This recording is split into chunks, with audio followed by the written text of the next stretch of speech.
Po mga kalingap, welcome back to my YouTube channel. And ngayon po ay araw ng linggo, kaya tayo ay rest day po ngayon. And naisip ko po magluto ulit. And gusto ko din syempre subukan kung kaya natin lutuin itong bago natin lulutuin. So malalaman nyo yan mamaya. And ngayon po ay mag-isa lang po ulit tayo. Wala si Kuya Jomar, umuwi ng naga. So wala na naman pong katikim. Pero subukan natin to. First time ko lang lulutuin to. At sana maging magandang kalabasan ng ating lulutuin. Ito mga kalingap, fritadang manok. Paborito ko rin yan kaya gusto kong subukan kung kaya nating lutuin at makuha yung lasa. Nakita nyo naman yung part 1 natin na niluto. Hindi lang si Joy ang nagustuhan, pati marami din po ang sumubok at nagustuhan din nila ang ating recipe. Salamat po sa inyo at nadagdagan ng inyong mga niluluto. At syempre hindi lang yun, si Kalinga Prab din nagustuhan din at ginawa din ni Kalinga Prab yun. Ginawa niya ng sinama niya na sa kanyang meal plan ang ating nilutong breast pork kasi rin talaga yun protein. Kaya talaga magugustuhan yun ni Kalinga Prab. At natutuwa ako na ang dami pong magagandang comments sa ating niluto na sinubukan at nagustuhan niyo din. Salamat po. So ito, samahan niyo ako magluto dito mga Kalingap. At syempre, malay natin mapatikim ulit natin ito kay Joy kung may pagkakataon ulit. Pero syempre hindi natin ito papatikim hanggang di pa niya tayo nilulutuan. Antayin natin yan, abangan natin yung mga Kalingap kasi si Joy naman po ang magluluto para sa atin. So ngayon, practice muna tayo mga Kalingap. Samahan niyo po ako. And syempre habang nagluluto tayo mga Kalingap, napanood natin ang ating shoot kung saan po tayo umamin kay Joy. So sana natuwa at napasaya. Kinilig po kayo sa aming episode na yan. So yun, kakauwi lang natin, nagaling po tayo sa nag-grocery na rin tayo ng ating mga ginagamit, mga panligo, mga tissue, mga pang-hygiene. At ito, nagsisimula na po ako kaya samahan niyo ako ulit magluto. Sa mga expert po dyan sa pagluluto, bigyan niyo ako ng tips at advice, comment niyo lang po. So mga Kalingap, simulan na natin to. Siyempre ang ating mga ingredients po. So ito lang content natin, bagong content sa pagluluto. Nagluluto, cooking show po muna tayo dito sa ating channel. Ito siyempre manok. Thigh pork tsaka legs. At siyempre hindi natin pwedeng kalimutan sile, hindi ito mawawala ang sile sa mga pagkain natin. At ayun, carrots, babalatan na natin. At patatas. So ganito lang tayo pag wala tayong ginagawa. At napakalakas na ulan ngayon mga Kalingap. May bagyo po dito ngayon sa Bicol. Kaya sa mga lugar din po na may mga po dyan, sa tag-ulan na lugar, ingat po kayo. Oops, sorry. At syempre meron tayong bell pepper, sibuyas, bawang, syempre tomato sauce. Yan, tomato sauce. At meron din green peas. Tama naman po ba? Kumpleto po ba ang ating ingredients mga Kalingap? Meron pa po ba tayong nakalimutan? So mga Kalingap, gabi. So ginanahan tayo magluto ngayon mga Kalingap dahil maulan at gusto ko nang i-share sa inyo ang ating pagluluto. Total, nagustuhan nyo naman ang ating first part ng ating ginawang pagluluto. Kaya ayun, gawin ulit natin. Paano lang naman, good vibes lang po. At syempre, magbibigay dyan ng mga advice at tips sa pagluluto para mas matutunan natin. Naman tayo, may background naman po tayo sa pagluluto. Sadyang hindi lang natin siya na-practice ng madalas. Pero mahilig naman po tayo magluto. Parang si Kuya Brooks. May din tayo, may gusto ding magluto. So dito lang slice natin sa sibuyas. At ito mga Kalingap po, favorite ko. Nabili lang natin ito sa new one. Gusto ko itong ginagamit kasi convenient yung gamitin, napaka-useful po niya lalo na pag pinong-pino yung mga ano nyo, ihiwain na sibuyas o bawang. Ito, konting lang, konting oras lang, hindi ka na kailangan tad-tad dito lang. Favorite ko yan kaya ginaganaan din ako magluto dahil dito. Gusto kong ginagamit po yan. Ayan mga kalingap, tapos na natin balatan ang mga bawang. Ito na yung best part dito.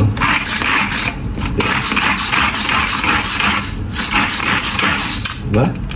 Basic lang. Parang 5 seconds lang mga kalingap, tapos na. Siyempre hindi natin kailangan pinong-pino. Dapat medyo hindi maliliit ang pagkakaano.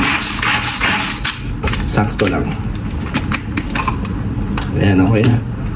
Diba? Napaka useful talaga nito.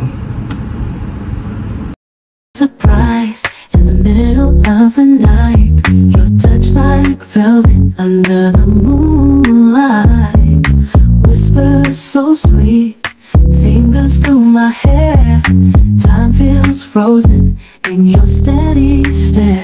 Oh love, how you fill the air. Oh love, take me anywhere. When you hold me close, feel the world stop. Hearts beating in time, can't get enough.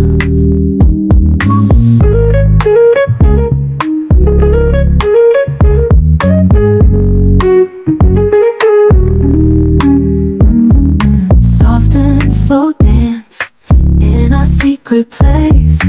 No one else matters in this embrace. Morning light breaks, but we're still the same, wrapped in each other, lost in this game. So mga kalingap, tapos na tayo mag-prepare ng ating mga recados. Kompleto na, hugasan lang natin yan. Siyempre pati manok, hugasan na lang natin. At ayun, ready na. Ready na tayo magluto. Naiingit na naman si Kuya Jomar.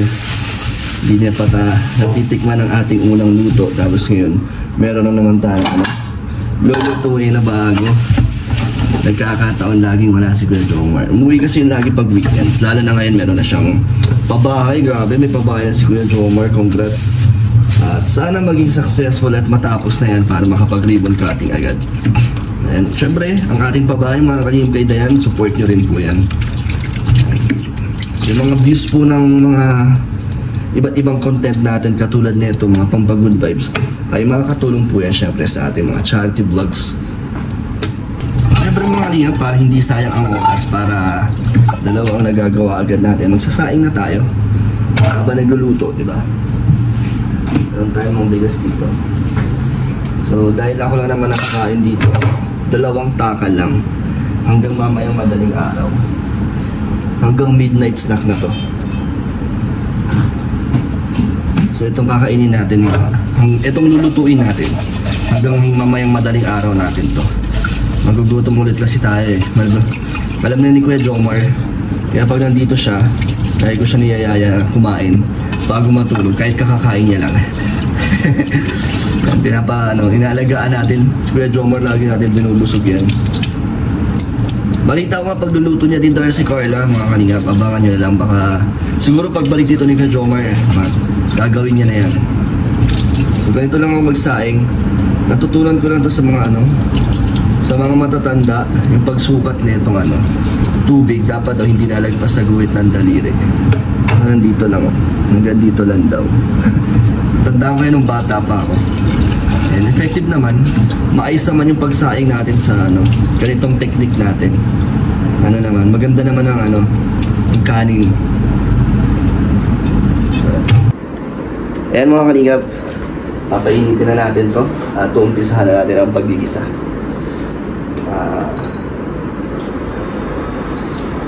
Isahin muna natin ang sibuyas at bawang. At gagamit tayo ng mantika. Gagamit din tayo ng cheese dito para, syempre para sa tomato sauce, mag-balance yung lasa yan. Ewan kung tama po ako. Ano lang naman to, mga natututunan na natin sa mga nakikita po natin. Yung tinatanong-tanong ko po. At mas kinagana po ako magluto ngayon kasi kung napanood nyo na po ang episode 7 ay alam niyo naman po kung ano na nangyari dun sa sa first date namin ni Joy. Kaya ayun, masaya po tayo ngayon na magluluto ulit tayo. Ganito pala ang feeling pag masaya, magluluto ka na lang. Pwede na to. Konti lang, pang-bisa lang. Ayan na. Lubuyas muna. Kasi malalaki ang slice natin. Dapat siya, unang maluto. Talsik.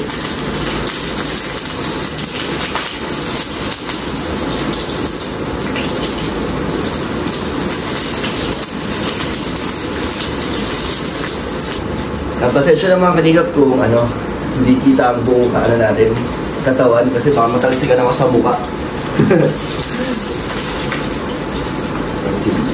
Ano ang bawang? Ang bawang na naman ito. Grabe.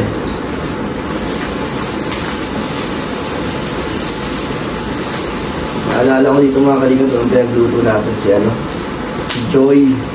Nandito pa si Ryan no? Pero hindi natikman ni Ryan eh. At susunod, papatikin natin kay Ryan. At kay Jomar. At kila Kuya David pa.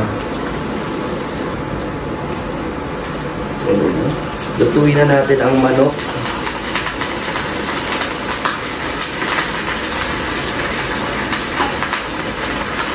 Ayan. Sa mga po dyan, ang specialty niyo po ay afritada, bigyan niyo po ako ng tips para sa susunod ay mas mapasarap pa natin to.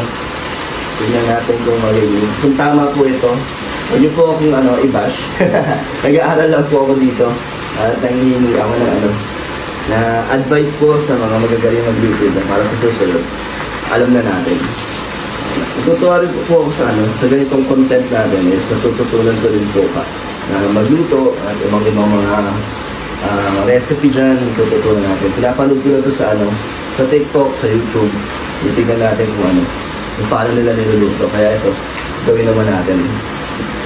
At baka baka makaabot ulit ito kay Joy. Baka magustuhan din niya. Diba? Lipat natin pala dito mga kalingap. Di kasi kasya dito. Pag nilagyan na natin ito ng sabaw, ng sauce, aapaw, sayang. Lipat natin dito sa mas malalim.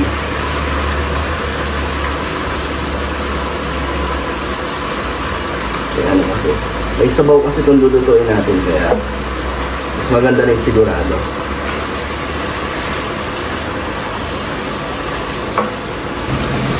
So habang inaantay natin maluto ang manok, manood muna tayo nito mga kalingap. Ano po ang masasabi nyo sa sa episode 7, di pa tayo nakakapag-live.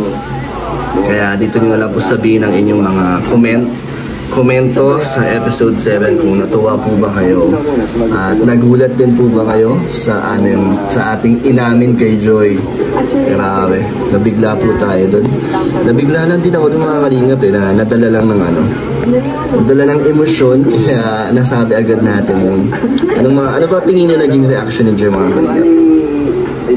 Ano po ba sa palagay niyo, positive ba or negative ang naging reaction ni Joy nung sinabi natin yun? Kasi bigla na siya napa-CR. Ano kaya iniisip niya mga kalingap? Masaya ako pagkasama. Sa magandang again. Load muna tayo dito habang nagluluto para mas ganahan tayo magluto, di ba? Para mas masarap ulit ang ating luto. Hindi ako na-disappoint. Ayan, pakuluan na natin ito mga kalingap. At habang pinapakulo natin, sabay na natin itong carrots at patatas para lumambot din. Tama po ba? Ayan mga kalingap, kumukulo na. Lagyan din natin ito ng nor pork cubes para mas lumasa. At isusunod na natin dyan ang tomato sauce, green peas, at syempre sili. Yan. And syempre mga kalingap, lagyan natin ng magic sarap para may panglasa. May pampalasa talaga. Konti lang. Oops. Okay na yan. Yan ang mga kalingap, antayin lang natin lumako. Maluto ang manok. Ang bango. Naamoy ko na ang afritada. And mga kalingap, luto na po ang ating chicken afritada. Kuha naman po ang lapot niya. Ayan na po ang kanyang thickness ng sauce. So titikman na lang natin kung pasado, kung nakuha ba natin yung lasa talaga ng afritada. Mukha naman siyang masarap mga kalingap. Nakakatakam naman siya. Sana yung lasa din ay okay din. At titikman natin itong mga kalingap. So itong mga kalingap, tikman na natin. Moment of truth. Kung pasado ba ang ating niluto. Malambot na ang patatas at carrots. So luto na itong manok malamang. Amoy muna natin. Kuha naman na po sa yung amoy, kuha. Check na yung amoy. Titikman na natin itong manok. Kung kuha din ba natin yung lasa.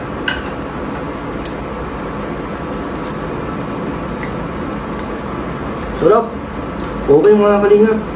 Kuha ko naman yung lasa na gusto kong makuha lasa para sa afritada. At ito naman yung mga natitikman natin. So approved to mga kalingap, pasado. Tiwala naman ako sa panlasa ko kasi yung niluto natin na pasado sa panlasa natin, pasado din po sa Kalingap Rob at syempre kay Joy nagustuhan. Kaya siguro ito, sana magustuhan din ito ni Joy pag nilutuan natin siya. Pero syempre bago natin ito gawin, antayin muna natin syempre yung luto ni Joy para sa atin. At ayun, grabe, meron tayo na-unlock na bagong recipe. Kahit na matagal na to at recipe to ng mga Pinoy, ngayon ko na din naman siya naluto. Kaya masaya po ako. Sana nagustuhan niyo po ang ating content sa pagluluto ngayon. Sana na-enjoy niyo po. Salamat po sa inyo mga kalingap. So, kain na tayo, sakto. Luto na rin po yung kain ko. Galing. Diba? Tama, sabay lang po sila. So, sa mga nagutom po dyan, lutuin niyo rin po ito para pareho tayo ng ulam. Thank you po mga kalingap at God bless po. Surprise in the middle of the night, your touch like velvet under the moonlight, whispers so sweet.